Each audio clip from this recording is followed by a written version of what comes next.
एक बार एक साधु से एक सम्राट बहुत प्रभावित हो गया। जापान की घटना है ये।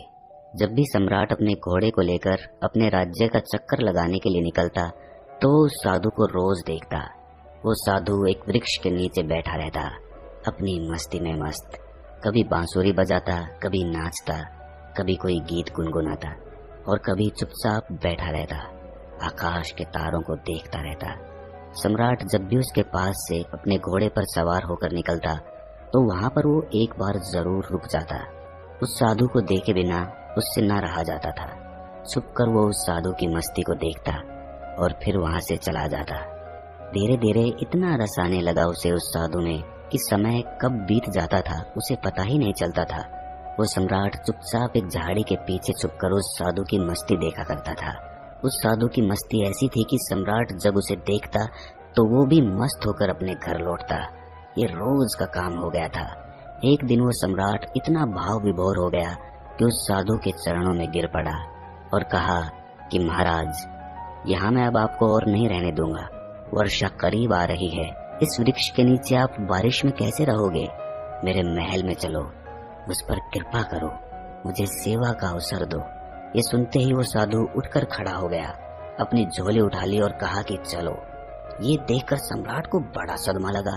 सम्राट कह तो रहा था कि महल चलो, लेकिन प्रसन्न होता ये सुनकर कि फकीर कहता, कैसा महल, कहाँ का महल?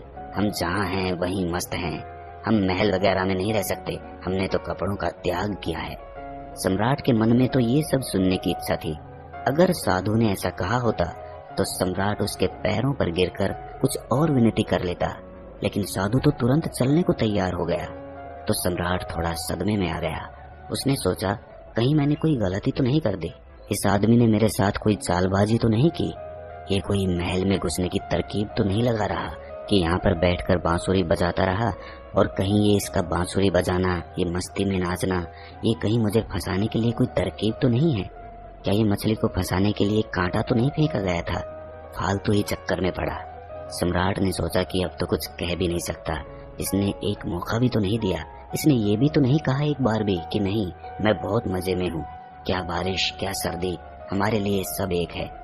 सम्राट ने सोचा कि क्या साधु है ये, आराम की बात आते ही तुरंत हाँ बोल दी। सम्राट के मन का सारा भाव ही खत्म हो गया। सम्राट ये सब सोच ही रहा था कि वो साधु तब तक सम्राट के घोड़े पर चढ़कर बैठ गया। सम्राट को जिंदगी में पहली बार पैदल चलना पड़ा, जबकि वो साधु बड़े मजे से घोड़े पर बैठकर जा रहा था। सम्राट के दिल को बड़ी चोट लगी कि ये तो मैंने बड़ी जल्दबाजी कर दी, बहुत बड़ी गलती हो गई। लेकिन सम्राट अब अपनी बात से पलट भी नहीं सकता था, क्योंकि वो अपने वचन का पक्का था। सम्राट ने सोचा कि ये भी महल में पड़ा रहेगा, इतने लोग तो पड़े हैं, ये भी पड़ा रहेगा तो क्या फर्क होगा। लेकिन सम्राट के मन में उस साधु के लिए सम्मान खत्म हो चुका था। साधु तो महल में जाकर रहने लगा, पर सम्राट को दिन प्रतिदिन कष्ट बढ़ने लगा, क्योंकि साधु ऐसी मस्ती में रहता था। जब यही साधु उस वृक्ष के नीचे मस्त रहता था तो सम्राट के मन में उसके लिए आदर पैदा हो गया था कि ये कैसा गजब का त्यागी है। साधु तो वृक्ष के नीचे भी बांसुरी बजाता था और महल में आकर भी वो बांसुरी ही बजाता था, लेकिन अब वो मखमल के गद्दों पर बैठकर बांसुरी बजाता था। ये सब देखकर सम्राट की छाती पर सांप लौट जाता था कि कहाँ का आदमी मैं उठा लाया, ये कोई साधु ही है।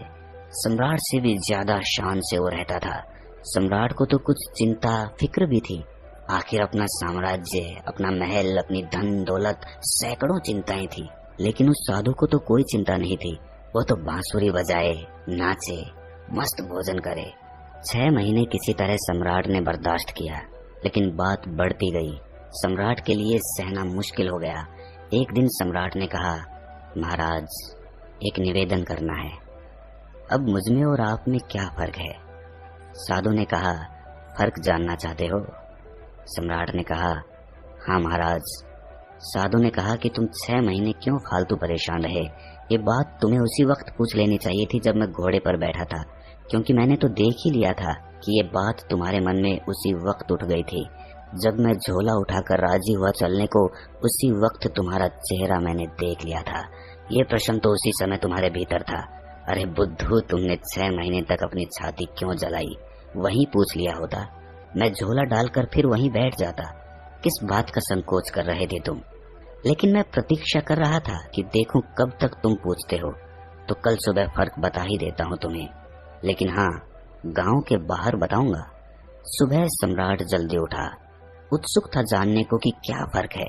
सम्राट ने सोचा कि क्या फर्क हो सकता है, मुझे तो कुछ भी फर्क नहीं लगता।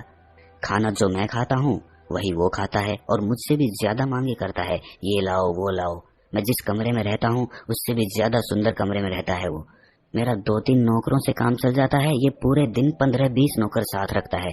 इसकी जरूरतों का तो कोई अंत नहीं, मांगे ही चला जाता है। कपड़े इतने शानदार पहनता है कि मुझे कोई देखे तो समझे कि मैं इसका मंत्री हूँ। ये खुद ही इस महल का सम्राट मालूम पड़ता है। कम से कम महल के बाकी लोग मुझसे डरते तो हैं, इसकी आंखों में तो डर नाम की कोई चीज भी नहीं है। बस पूरे दिन बिना किसी चिंता के मस्त बांसुरी बजाता रहता है। आज मैं भी देखूं कि क्या फर्क बतलाता है। सम्राट सुबह सुबह साधु के कमरे में पहुंच गया। वहां जाकर देखा तो साधु ने वही पुराने कपड़े पहने हुए थे जो वो उस वृक्ष के नीचे बैठकर पहनता था। उसी झोले को अपने एक हाथ में उठा रखा था और दूसरे हाथ में बांसुरी लिए तैयार खड़ा हुआ था। सम्राट ने कहा, चलिए महाराज। दोनों महल के बाहर निकल आए। चलते चलते गांव की नदी पार हो गई। कुछ देर बाद वे गांव के बाहर आ गए। सम्राट ने पूछा, अभी और कितना चलना है? साधु ने कहा कि बस कुछ देर और। चलते चलते सुबह से दोपहर हो गई। सम्राट ने कहा, बस अब और आगे नहीं, जो भी कहना है यही कह दो। साधु ने कहा, मैं तो आगे चलता हूँ, तुम चलते हो कि नहीं?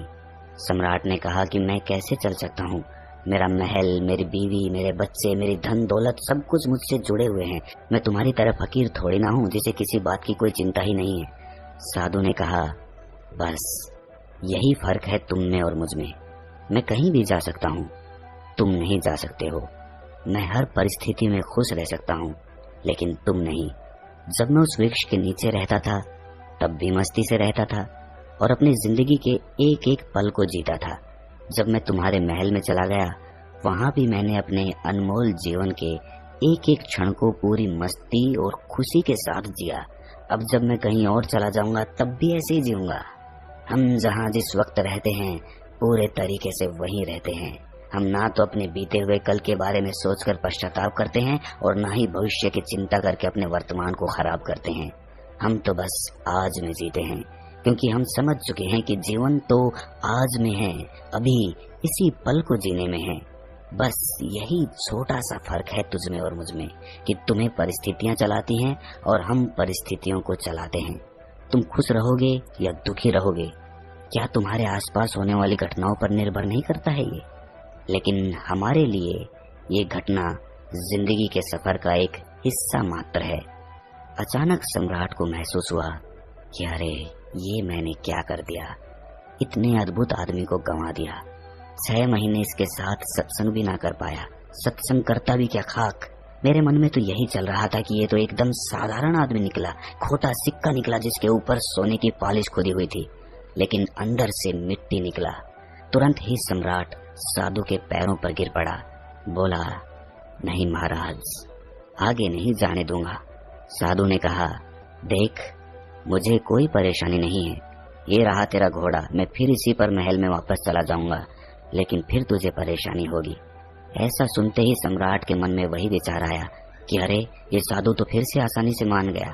साधु ने सम्राट के चेहरे की तरफ बड़े ध्यान से देखा और फिर बोला, लेकिन नहीं, मैं नहीं आऊंगा, क्योंकि तू फिर नहीं सुधरेगा, फिर तुझे परेशानी होगी और तू फिर से चिंता में पड़ जाएगा। हमारा क्या, हम तो सन्यासी हैं, हमारे लिए तो महल और जंगल सब एक जैसे हैं, हमें कोई समस्या नहीं, क्योंकि जिसे समस्या है वो सन्यासी नहीं है।